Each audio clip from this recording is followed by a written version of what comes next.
Há muitas dúvidas sobre a morte. E quase que diariamente estamos recebendo perguntas de pessoas sempre perguntando acerca desse tema. Então nós, juntamente com a produção, nós achamos por bem, antes de nós explicarmos sobre a ressurreição, sobre o arrebatamento, nós explicarmos sobre este fenômeno chamado morte.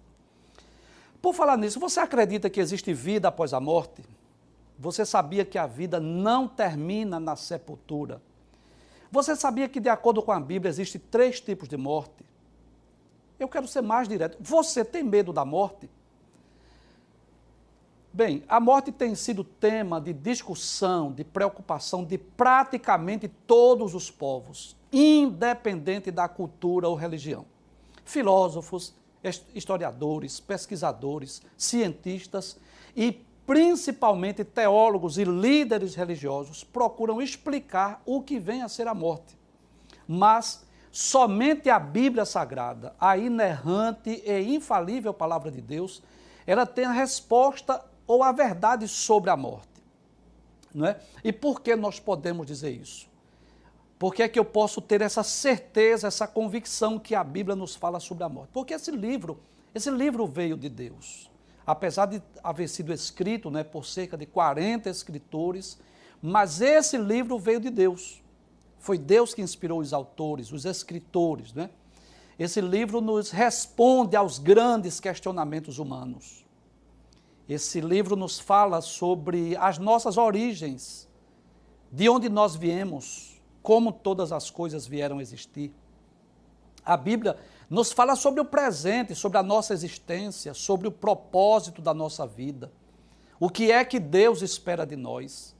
E a Bíblia também nos fala sobre o futuro, sobre a morte, sobre o estado intermediário, sobre a vida pós-túmulo, sobre a eternidade. Então, foi o próprio Deus, através desse livro, né, que nos deu estas informações para que nós não vivêssemos apreensivos, para que nós não vivêssemos preocupados sobre o futuro. Deus, nas páginas da Bíblia, ele nos responde a esses grandes questionamentos humanos.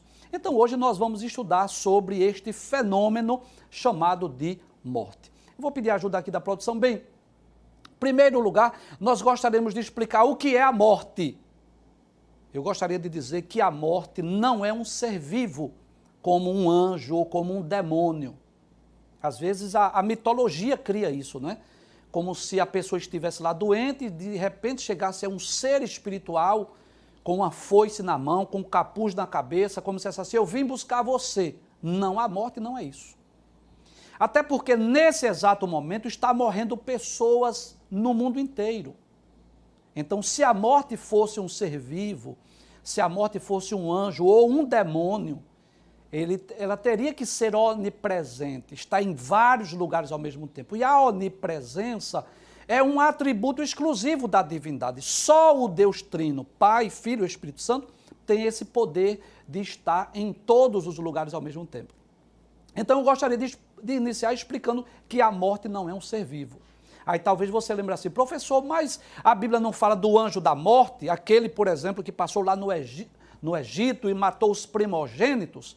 Bem, ali foi um anjo com uma missão específica de matar os primogênitos. Como aquele anjo que matou 185 mil soldados do exército de Senaqueribe. Então aquele foi um anjo com uma missão. Então a morte não é um ser vivo, como um anjo ou um demônio. E o que é a morte? De forma mais simples, nós poderíamos dizer que a morte é a separação da alma e espírito do corpo.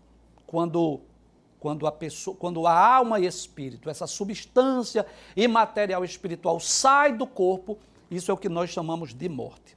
Lá na epístola de Tiago, no capítulo 2, versículo 26, embora que nesse texto Tiago não está falando necessariamente sobre a morte, né? Tiago está falando, na realidade, sobre a fé sem as obras, mas capítulo 2, versículo 26, ele vai dizer assim, porque assim como o corpo sem o espírito está morto, assim também a fé sem as obras. Então, quando por alguma doença, desastre, acidente, afogamento, a pessoa vem a óbito, o que é que acontece? Essa substância espiritual, alma e espírito sai do corpo, isso é o que a Bíblia chama de morte. Então, primeira informação que eu quero deixar hoje, né, é que a morte é a separação da alma e espírito do corpo. Eu poderia dizer ainda que é a separação da substância imaterial ou espiritual da substância física. E como foi que a morte entrou no mundo? A morte entrou no mundo como uma consequência do pecado. Por exemplo, quando Deus criou o homem, Deus nos criou para vivermos infinitamente. Não era desejo de Deus que nós adoecêssemos ou viéssemos a óbito ou morrer. Não, não era esse o desejo. Deus criou o homem para viver infinitamente. Tanto é que lá no Éden havia a árvore da vida. Então a morte entrou no mundo como uma consequência do pecado. Deus havia dito a Adão que estava ali no jardim a árvore do conhecimento do bem e do mal. E Deus disse que não comesse do fruto daquela árvore. E Deus disse a Adão, bem claro, né, que no dia que dele comerdes, certamente morrerás. E aí, como tem muitos novos convertidos assistindo o programa, né, muita gente talvez esteja perguntando, se Deus sabia, por que Deus colocou aquela árvore? Aquela árvore servia como um teste, como uma prova, uma forma de Adão demonstrar a sua fidelidade a Deus, a sua obediência. Então, você deve conhecer a história, está no capítulo 3 de Gênesis. Satanás, o anjo de luz que havia caído, através de uma serpente, tentou Eva, fez com que Eva comesse do fruto, e quando Eva comeu do fruto, ela deu ao seu marido, ele comeu com ela. É bom lembrar que aí não tem nada a ver com o ato conjugal, nada a ver. Tanto é que primeiro quem comeu do fruto foi Eva, e depois quem comeu do fruto foi Adão. Se era uma maçã, eu não sei, não posso dizer. Poderia ser uma pera, uma maçã, poderia ser qualquer fruto. Mas que era um fruto de uma árvore, eu não tenho dúvida. Então, quando Adão comeu, e aí o pecado entrou no mundo, passou a fazer parte da história da humanidade. E se você ler o capítulo 3 de Gênesis, a partir do versículo de número 9, você vai observar que Deus começa a trazer o juízo sobre a terra, sobre a humanidade. De forma resumida, eu posso dizer que a terra tornou-se maldita, passou a produzir espinhos e cardos, que a serpente passou a rastejar e comer pó, que a mulher passou agora a ter filhos com dores. Deus disse, aumentarei, multiplicarei a tua dor, a tua conceição. O homem, qual foi o juízo sobre o homem? Deus disse que a partir de então o homem iria sobreviver do suor do rosto. É claro que o homem já trabalhava antes do pecado, antes da queda, mas agora o trabalho tornou-se mais árduo, tornou-se mais difícil. Ele iria sobreviver do suor do rosto. E Deus disse no capítulo 3, versículo 19 de Gênesis, disse a Adão, porquanto és pó e em pó te tornarás. Então, a morte entrou no mundo como uma consequência do pecado. Isso está lá em Romanos capítulo 5, versículo 12, onde Paulo diz, como por um homem entrou o pecado no mundo e pelo pecado a morte, e assim a morte passou a todos os homens. E em Romanos capítulo 6, versículo 23, que diz que o salário do pecado é a morte, mas o dom gratuito de Deus é a vida eterna por Cristo Jesus. Então podemos dizer que a morte não é um ser vivo, não é como um anjo ou demônio, que a morte é um fenômeno, que a morte é a separação da alma e espírito do corpo e que a morte passou a fazer parte da história da humanidade através da queda, ou seja, por intermédio, como uma consequência da queda. Outra informação importante é que todos nós estamos sujeitos à morte física. Independente de idade, independente de sexo, de cor da pele, de estado social, todos os seres humanos estão sujeitos à morte física. Lá em Hebreus capítulo 9, versículo 27, diz que está ordenado ao homem morrer uma vez, vindo depois disso o juízo. Inclusive há um ditado aí no mundo que não é verdadeiro esse ditado. Nem está na Bíblia, é um dito popular, mas que ele também não é verdadeiro. Eu vou explicar por quê. Há um ditado que diz até assim, quem de moço não morre, de velho não escapa. Bem, isso não é bem verdade. Mas que todos nós estamos sujeitos à morte física, nós não temos dúvida disso. Agora, eu posso dizer, à luz da Bíblia, que nem todos vão experimentar a morte. Sabia disso? Nem todos nós morreremos. Isso é bíblico, nós vamos estudar esse texto. Paulo diz na primeira carta aos Coríntios, capítulo 15, a partir do versículo 51, Paulo diz assim, eis que eu vos digo o mistério. Na verdade, nem todos dormiremos. E o dormir ali não é no sentido de repouso, o dormir ali é no sentido de morte. Paulo diz, nem todos morreremos, mas todos seremos transformados. Então, nós vamos perceber, né, que lá no Antigo Testamento tem 2 homens que não experimentaram a morte, que é exatamente Enoque, capítulo 5, versículo 24 de Gênesis, e o segundo é exatamente Elias, que está no 2º livro dos Reis, capítulo 2, versículo 11. Esses 2 homens não experimentaram a morte.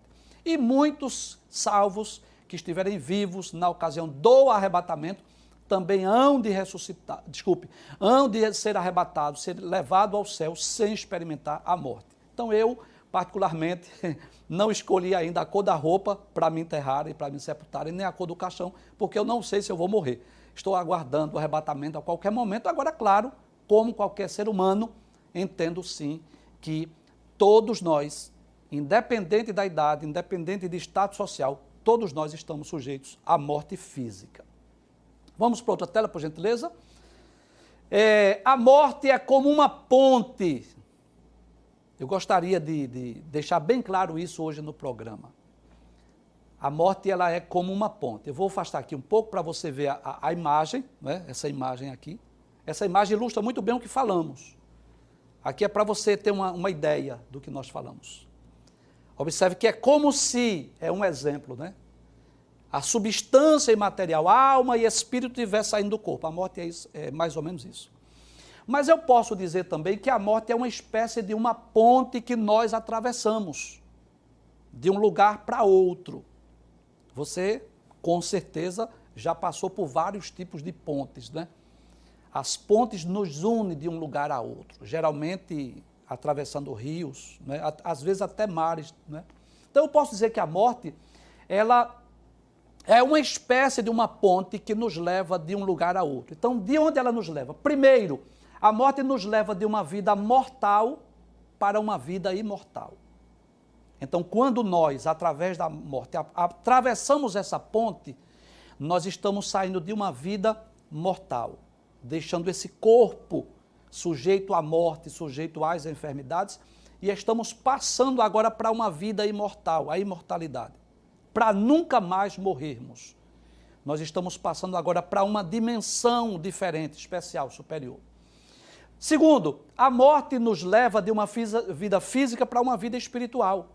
Este corpo físico aqui, de acordo com o ensino de Paulo, na primeira carta aos Coríntios, capítulo 15, Paulo diz que importa que isto que é corruptível se revista de incorruptibilidade. E isto que é mortal se revista da imortalidade. Então, quando ocorre a morte, que nós atravessamos essa ponte, nós vamos perceber agora que nós não estamos mais nessa vida física, não estamos mais nessa vida sujeita às intempéries da vida, sujeito a doenças, à morte, mas estamos passando para uma dimensão espiritual, né? Nós passamos para uma outra realidade. Em terceiro lugar, eu posso dizer que a morte, ela nos leva de uma vida finita para uma vida infinita. Nós atravessamos essa ponte, uma vida finita, onde nós temos, em média, né, 70, 80 anos. É claro que alguns passam disso, mas a Bíblia diz que quem passa disso é canseiro e enfado. Depende muito do país, depende muito das condições, né, sanitárias, enfim. Existem pessoas que passam até dos 100 anos, glória a Deus por isso. Mas a expectativa de vida muda muito de país para país, de região para região. Mas uma coisa a gente sabe, que essa vida aqui física, ela tem um limite, há um momento em que nós passamos para a eternidade. Mas quando nós passamos essa ponte, aí nós passamos para uma vida infinita, que nunca mais terá fim. Então, de acordo com a Bíblia, eu posso dizer que a vida humana não termina no sepulcro, não termina na sepultura, não termina na tumba fria. Eu posso dizer ainda que a morte é uma espécie de uma ponte que nos leva para uma vida de dores e sofrimentos para... Opa, então aí tem um detalhe, né? Essa ponte que nós atravessamos é uma transição para dois lugares distintos. Eu posso passar de uma vida de dores e sofrimento, que é essa que nós estamos, para uma vida de gozo, de paz, de alegria. Mas eu posso passar também desta vida para uma vida de um eterno sofrimento. E essa escolha, essa decisão não é com Deus. Tem pessoas que dizem assim, quando eu morrer, Deus faça de mim o que Ele quiser. Não, não é bem assim que a Bíblia nos ensina. Vai depender dessa escolha, dessa decisão. Vai depender das nossas ações, das nossas atitudes. Como nós dissemos aqui, isso vai depender única e exclusivamente das escolhas que nós fizemos enquanto estivermos vivos. Então eu gostaria de ler aqui 2 textos bíblicos. Um deles eu já citei aqui no programa, mas não me canso de dizer-vos as mesmas palavras ou as mesmas letras, como disse Paulo, porque isso é segurança para vós. Mas em Mateus capítulo 7, versículos 13 e 14, se você dispõe de uma Bíblia, eu gostaria que você procurasse aí na sua Bíblia, Mateus capítulo 7, versículos 13 e 14, Jesus vai falar sobre 2 portas, 2 caminhos, 2 destinos e 2 grupos de pessoas. Inevitavelmente, nós vamos ter que escolher isso. Existe uma porta estreita e existe uma porta larga, existe um caminho estreito, existe um caminho espaçoso, existe a salvação, existe a condenação, existe os poucos e os muitos. Essa decisão é nossa. E é interessante que Jesus não apenas fala sobre essas 2 portas, esses 2 caminhos, esses 2 grupos de pessoas e esses 2 destinos, mas ele aconselha. Veja o que Jesus diz. Ele diz assim, entrai pela porta estreita. E o que é isso, professor? Você talvez esteja perguntando. Entrar pela porta estreita, você vai entender que é com dificuldades, que é com renúncia. Você não pode passar, por exemplo, com grandes volumes por uma porta estreita. Diferente de uma porta larga que você pode levar o que você quiser. Não, a porta estreita fala de quê? Fala de dificuldades, fala de renúncia, fala de desafios, de obstáculos que você vai enfrentar. Jesus diz, entrai pela porta estreita. Mas por que, Jesus, tu queres, não tem uma porta aqui larga, ampla, espaçosa, por que é que eu vou entrar pela porta estreita? Ele diz assim, porque larga é a porta, espaçoso é o caminho que conduz à perdição e são muitos que entram por ela. Então a porta larga, eu posso dizer que é aquela porta que eu sou o dono de mim mesmo, que eu faço da minha vida o que eu bem quiser, o que eu bem entender, eu não tenho satisfação a dar a ninguém, eu não estou nem aí para a vida, eu quero curtir, eu quero aproveitar, eu quero fazer tudo que a vida oferece. Então é a vida das noitadas, das baladas, dos carnavais, das bebedices, enfim, é uma vida de orgia, de pecado, onde eu não tenho dificuldade, onde a pessoa não tem renúncias, onde a pessoa faz o que bem entender. Agora, observe o que Jesus disse, que essa porta, ela é larga, o caminho é espaçoso, muita gente entra por ela. Agora, inevitavelmente, lá no final desta vida, eu vou me deparar com um trono branco, com o juízo final, e inevitavelmente eu vou para o inferno. Não tem escapatória. Né? Agora, Jesus continua dizendo, estreita é a porta, fala de renúncia, de dificuldade. Apertado é o caminho, então a dificuldade não é só na entrada não. Porque ele diz que a porta é estreita e o caminho é apertado, porque a vida cristã não é uma vida fácil, você sabe disso. É uma vida de provações, de tentações, de muitos desafios. É claro que a vida cristã também tem muitas bênçãos. Eu poderia citar aqui várias. Eu poderia falar de batismo com o Espírito Santo, eu poderia falar de cura divina, eu poderia falar da presença de Deus em nossa vida, eu poderia falar de muitas bênçãos. Mas Jesus está falando dos desafios. Porta estreita, o caminho apertado. Mas ele continua dizendo que leva para onde? Que leva à vida. E Jesus diz assim, e poucos há que a encontrem.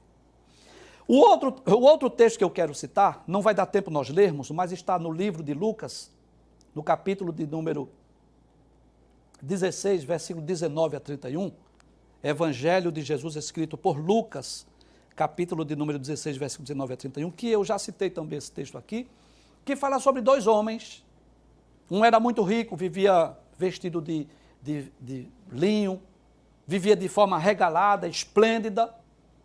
Mas havia também um mendigo que, além de pobre, vivia cheio de chagas. E o que aconteceu? Ambos morreram.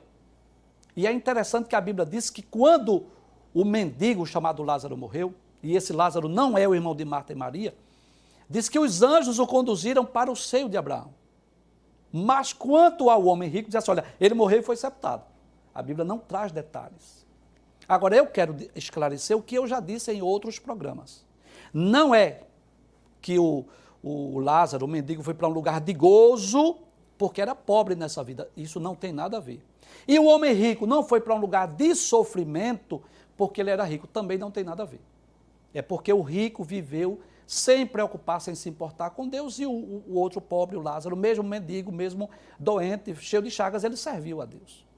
Então, ambos atravessaram a ponte, mas veja que os destinos foram diferentes. Então, eu posso dizer, né, que a morte, na realidade, é uma espécie de uma ponte que nós atravessamos, né, de um lugar para outro. Então, só recapitulando, nós deixamos essa vida mortal por uma vida imortal, nós deixamos uma vida física por uma vida espiritual, nós deixamos uma vida finita por uma vida infinita, e vai nos levar, a escolha é sua, ou de um lugar de onde estamos, de dores e sofrimentos, para um lugar de gozo eterno e de alegria, ou para um lugar de um eterno sofrimento. Isso vai depender única e exclusivamente das nossas escolhas. Nós gostaríamos de mostrar aqui como é que a Bíblia descreve a morte. Há vários termos bíblicos para descrever a morte. A morte é apenas um dos muitos termos. E eu gostaria de dizer que é muito importante que você acompanhe o nosso programa com a sua Bíblia, tá certo? Se for possível, tenha em mãos uma Bíblia, um caderno de anotações, uma caneta, para você até anotar esses textos bíblicos, tá certo? Então nós vamos ver aqui pelo menos 7 termos que a Bíblia descreve como sendo a morte, são sinônimos para a morte. O primeiro deles é dormir. Então, nem sempre na Bíblia o dormir fala do sono físico, desse repouso, desse descanso diário. Em algumas ocasiões na Bíblia, o dormir significa morrer. Então vamos ver, por exemplo, no livro de Deuteronômio, capítulo de número 31, o versículo de número 16, Deus dizendo a Moisés que ele iria morrer com seus pais, iria dormir com seus pais. Veja, Deuteronômio capítulo 31, versículo 16 diz, e disse o Senhor a Moisés, eis que dormirás com teus pais, e este povo se levantará e se prostituirá, indo após os deuses dos estranhos da terra, para o meio dos quais vai, e me deixará e anulará o meu concerto que tenho feito com ele. Deus estava dizendo a Moisés, olha, você vai morrer, né? Embora que Deus disse aqui que ele iria dormir com seus pais. Mas o sentido aqui é da morte. E depois disso o povo de Israel iria se corromper. Outro texto bem interessante é uma expressão do apóstolo Paulo, que ele vai falar sobre o desfazer da casa terrestre. É muito interessante esse texto, inclusive eu verifiquei esse texto em mais de uma versão. Segunda carta aos Coríntios, capítulo de número 5, versículo de número 1. Se você estiver com a sua Bíblia, você pode ler aí. Segunda carta aos Coríntios, capítulo 5, versículo 1, Paulo diz assim, porque sabemos que, se a nossa casa terrestre deste tabernáculo se desfizer, temos de Deus um edifício, uma casa não feita por mãos, eterna nos céus. Então, esse desfazer da casa terrestre aqui que Paulo está mencionando, está se referindo a este corpo físico, né? Mortal, corruptível, sujeito às intempéries da vida, sujeito às enfermidades, sujeito a desastres, acidentes, né? As pessoas morrem de diversos fatores, causas distintas. Então, Paulo estava falando sobre isso, que se essa casa terrestre se desfizer, nós temos no céu uma feita por Deus. E eu vi esse texto também na Nova Tradução na Linguagem de hoje. Paulo diz assim, esse texto diz assim na NTLH, diz assim, de fato, nós sabemos que quando for destruída esta barraca em que vivemos, que coisa interessante, né?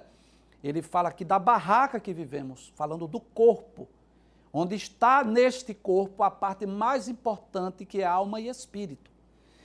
Então ele diz, quando for destruída esta barraca em que vivemos, que é o nosso corpo aqui na terra, Deus nos dará, para morarmos nela, uma casa no céu.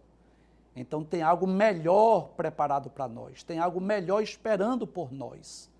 Aí ele diz, essa casa que está lá no céu, não foi feita por nós humanos.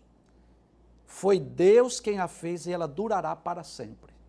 Então é como se Paulo estivesse dizendo assim, que essa casa terrestre, ela pode até se desfazer, no incêndio, no desastre, no acidente, de várias coisas. Mas ele tinha a certeza que tinha uma casa pronta, preparada no céu, que não foi feita por homens, mas pelo próprio Deus. O apóstolo Pedro também, ele falou de deixar o tabernáculo. Segunda carta ou epístola do apóstolo Pedro, capítulo de número 1, versículo de número 14, Pedro diz assim, veja o que Pedro diz, Pedro estava prevendo a sua morte. O Espírito Santo havia revelado, né, que estava chegando o dia da sua morte. Ele diz assim, olha, sabendo que brevemente hei de deixar este meu tabernáculo. E o tabernáculo aqui fala exatamente do corpo, né? Como também nosso Senhor Jesus Cristo já me tem revelado. Então esse deixar o tabernáculo fala de quê? Da morte física, dessa separação da substância imaterial da substância material. Também a Bíblia fala de descer ao silêncio. Descer ao silêncio também tem esse sentido de morrer, de morte. E esse texto é muito importante, porque algumas pessoas, de forma equivocada, usam esse termo para falar sobre o sono da alma. Amanhã, não perca o programa, que nós vamos falar amanhã sobre o sono da alma. E nós vamos ver à luz da Bíblia que a alma não está dormindo, está acordada, viva, consciente, as almas daqueles que já morreram. Mas veja o que é que diz o Salmo 115, verso 17. Diz assim, os mortos não louvam ao Senhor, nem os que descem ao silêncio. Então, descer ao silêncio aqui fala da morte física. E eu gostaria, não é, de lembrar que o salmista está falando aqui do corpo físico. Quando a Bíblia diz que os mortos não louvam a Deus, não está falando da alma e espírito que está no paraíso, está falando do corpo. Então veja, geralmente quando acontece a morte de um crente, digamos, uma serva de Deus, ou um servo de Deus que canta no coral, o que é que acontece? O coral canta na cerimônia fúnebre. Mas observe que aquele componente, ou aquele regente que dormiu, ele não canta mais. O coral canta, mas ele não pode cantar nem reger mais. Por quê? Porque ele desceu ao silêncio. Então, descer ao silêncio aqui nesse texto, Salmo 115, verso 17, fala também sobre a morte. Nós poderíamos ler ainda lá no livro dos Atos dos Apóstolos, é um texto bem conhecido, lá no capítulo de número 5, versículo de número 10, que fala exatamente da experiência de Ananias e Safira. Veja o que diz o capítulo 5, versículo 10 de Atos. E logo caiu aos seus pés e expirou. Então esse expirou aqui significa morreu. E também tornar-se em pó. Eu fiz menção a esse texto ontem. É quando Deus sentencia, não é? Julga, pune o homem por causa do pecado, pelo fato de ele haver comido o fruto que Deus havia proibido. E Deus disse a ele, porquanto és pó, e em pó te tornarás. Então, Gênesis capítulo 3, versículo 19 diz isso. No suor do teu rosto comerás o teu pão, ou seja, o trabalho agora vai ser árduo, difícil, até que tornes a terra, porque dela foste tomado, porquanto és pó, e em pó te tornarás. Que coisa interessante, né? Isso foi dito, acredito que aproximadamente há 6 milênios atrás, mais ou menos. Então, é uma realidade hoje, quando você sepulta um parente, então, literalmente, o corpo volta ao pó, fica só os ossos, né? Volta ao pó, como Deus havia dito. E há uma expressão muito interessante do apóstolo Paulo, que nós deixamos para falar por último, que é exatamente na carta aos Filipenses, onde Paulo diz que tem o desejo de partir. Nessa carta ou epístola, Paulo diz que está em aperto.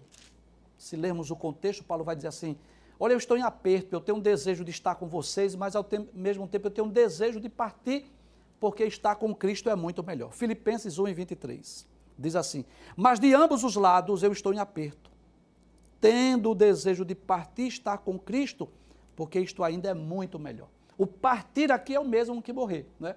Então, só recapitulando, muitas vezes a Bíblia usa outros termos para descrever a morte. Dentre eles, dormir, o desfazer da casa terrestre, deixar este tabernáculo, descer ao silêncio, expirar, tornar-se em pó ou partir. Então, são termos que eu diria que são sinônimos para descrever esse fenômeno chamado de morte. Mas vamos ao assunto principal de hoje, né? Mais importante, que é exatamente sobre os tipos de morte descritos na Bíblia Sagrada. Em primeiro lugar, nós vamos falar sobre a morte física. Nós já explicamos ontem, que é a mais comum, a mais conhecida. O que é a morte física? Vou repetir, é a separação da alma e espírito do corpo. Então, quando a substância imaterial, espiritual, sai do corpo, ocorreu a morte física. E é Tiago quem diz isso. Assim como o corpo sem o espírito está morto, assim a fé sem as obras. Mas além dessa morte, a morte física, existe também a morte espiritual. E o que vem a ser a morte espiritual? A morte espiritual é a situação daquela pessoa que está vivo, trabalhando, acordado, consciente, que anda, enfim, que está fisicamente vivo, mas está distante de Deus. A Bíblia chama isso de morte espiritual. Embora a pessoa esteja vivo fisicamente, mas está espiritualmente morto. E nós poderíamos citar alguns exemplos. Veja o que é que diz, por exemplo, lá no Evangelho escrito por João, são palavras de Jesus. Capítulo 5, versículo 24. Jesus diz assim, na verdade vos digo, que quem ouve a minha palavra e crê naquele que me enviou, tem a vida eterna, e não entrará em condenação, mas passou de onde? Da morte para a vida. Então, em outras palavras, Jesus estava dizendo que aquele que ouve as palavras de Jesus e crê em Deus, ele não será condenado, mas ele passou da morte para a vida. E que morte é essa? Não é a morte física, é a morte espiritual. E Paulo, escrevendo aos Efésios, no capítulo 2, versículos 1 e versículo 5, você pode comprovar aí, Paulo diz assim, que Cristo nos vivificou, ou seja, ele nos deu vida novamente, quando nós estávamos mortos em ofensas e pecados. Então, quando alguém recebe a Cristo como seu salvador pessoal, espiritualmente falando, é como se ele passasse da morte para a vida. Inclusive, é essa a simbologia do batismo. É esse o significado do batismo. Quando a pessoa é batizada, não é como se ele estivesse morrendo para o mundo, quando ele mergulha, e quando ele sai das águas, é como se ele estivesse vivendo uma nova vida para Deus. Então, quando Paulo diz em Efésios, capítulo 2, versículo 1, que Cristo nos deu vida quando nós estávamos mortos, significa dizer que nós estávamos mortos espiritualmente. Mas dessas três, a pior morte que existe chama-se a morte eterna. Para a primeira morte ainda tem jeito, para a morte física. Qual é a solução, professor? É a ressurreição. A pessoa não vai ressuscitar, então o problema da morte física será resolvido. Para a segunda morte, tem solução? Tem, basta aceitar Jesus. Quando a pessoa aceita Jesus, estava morto espiritualmente, ressuscitou agora para uma nova vida. Tem jeito. Agora essa terceira morte, essa não tem jeito. É o que a Bíblia chama de morte eterna, ou a Bíblia chama de segunda morte. Então, o que é a segunda morte ou a morte eterna? É quando a pessoa está espiritualmente morto, não é crente, não serve a Deus, não tem certeza de salvação, e essa pessoa morreu fisicamente. Então, uniu as duas mortes. Ele já estava morto espiritualmente e morreu fisicamente. E a união dessas duas mortes é chamado na Bíblia de segunda morte ou de morte eterna. Então vamos ver alguns textos. Apocalipse capítulo 2, versículo 11. Não vai dar tempo eu explicar o significado desse texto aqui, mas é uma promessa gloriosa que Jesus faz à igreja de Esmirna. Mas Jesus diz assim, olha, quem tem ouvidos ouça o que o Espírito diz às igrejas. O que vencer não receberá o dano da segunda morte. É como se Jesus dissesse, ainda que você morra fisicamente, mas você não vai morrer eternamente, você não vai para o inferno, você não vai para o lago de fogo, você não vai para a condenação eterna. Este é o sentido. E eu poderia ler ainda no livro do Apocalipse, capítulo 20, versículo de número 6, quando a Bíblia diz assim, bem-aventurado aquele que tem parte na primeira ressurreição. Eu vou explicar isso depois. Primeira ressurreição é a ressurreição dos justos. Sobre estes não tem poder a segunda morte. Ou seja, a pessoa não vai morrer eternamente ou não vai experimentar a morte eterna, ok? Então, desses três tipos de morte aqui está o texto, aqui estão as imagens, as figuras para ilustrar, tá certo? O primeiro aqui é a morte física, que todos nós estamos sujeitos. O segundo, veja aqui um exemplo de alguém que está vivo fisicamente, mas está preso, está acorrentado pelo pecado. Isso está na escuridão, está nas trevas, isso representa a morte espiritual. E aqui está a situação daquele que morreu eternamente. Quando uniu essa morte com essa, então a pessoa não era salva, não era crente, morreu fisicamente, juntou as duas mortes. Isso aqui é chamado de morte eterna ou de segunda morte. Mas eu não gosto de terminar o programa falando de coisas ruins. Eu gostaria hoje de me dirigir a você que me escuta, independente de você ser evangélico ou não, para lhe dizer duas coisas. Primeiro, se você não tem certeza da sua salvação, quero lhe dizer, você tem motivo, sim, para ter medo da morte.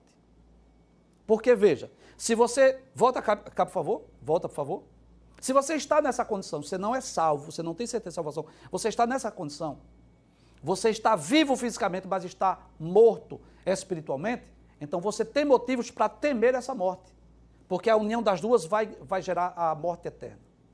Mas se você é salvo na pessoa bendita de Jesus, se você tem certeza de salvação e vida eterna, eu quero terminar o programa hoje dizendo que você não tem motivos para temer a morte. Por favor, passe aqui, eu quero concluir o programa hoje falando sobre isso. Amém? Você não tem motivos para temer a morte. Nós enumeramos aí pelo menos 5 razões. Não vai dar tempo eu ler os textos, porque amanhã será um outro tema. Mas primeiro, por que você não tem motivos? Antes de eu explicar as 5 razões, deixa eu esclarecer algo. Nós podemos até temer uma doença, isso é normal. Quando chega um diagnóstico, por exemplo, de um coronavírus hoje, a pessoa fica preocupada, isso é normal. Ou a pessoa temer um câncer, isso é normal. Ou a pessoa diante de uma arma de fogo, temer, isto é normal. Ou diante de um desastre, de um acidente, de um incêndio, é normal isso.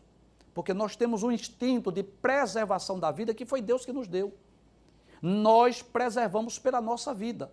Então, eu não estou aqui dizendo que você vai ser um super crente, que você não vai ter medo de nada. Não, nós somos seres humanos, de carne e osso, e sujeito ao medo também.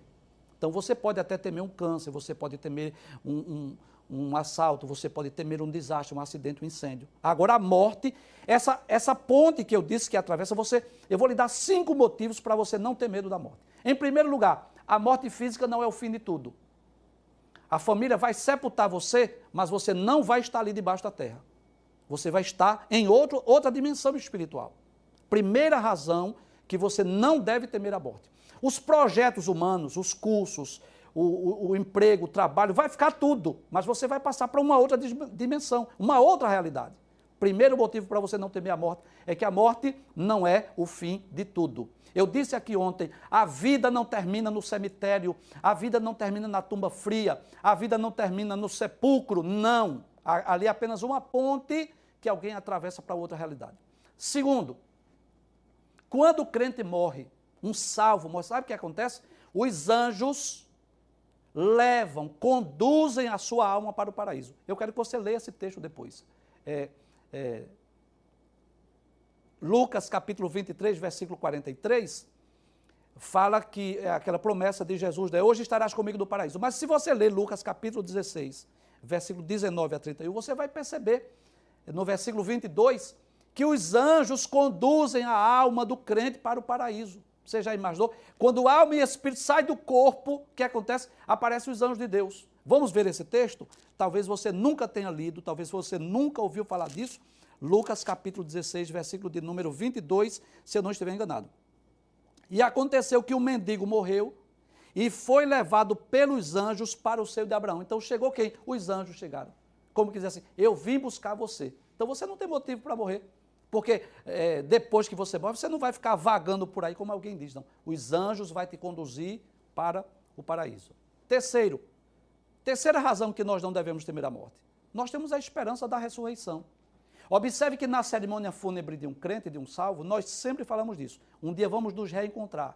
Um dia nós vamos nos rever. Então nós temos essa esperança, essa certeza, essa convicção da ressurreição, que nós vamos falar sobre ressurreição em breve aqui.